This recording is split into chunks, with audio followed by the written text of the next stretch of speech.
শিবরাত্রির রাত।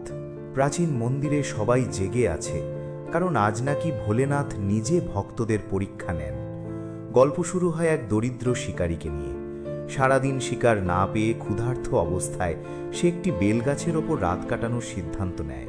নিচে ছিল একটি প্রাচীন শিবলিঙ্গ, কিন্তু সেটা জানত না। জেগে থাকার জন্য সে বারবার বেলপাতা ছিঁড়ে নিচে ফেলতে থাকে। অজান্তেই সেই বেলপাতা পড়ছিল শিবলিঙ্গের ওপর, হয়ে যাচ্ছিল পূজা। রাত বাড়ার সাথে সাথে তার মন বদলাতে শুরু করে। ক্ষুধা, রাগ, হতাশা সব মিলিয়ে সে জীবনের কথা ভাবতে থাকে। ভোরের আগে হঠাৎ তার সামনে আলোকচ্ছটা ছড়িয়ে দেখা দেন শিব।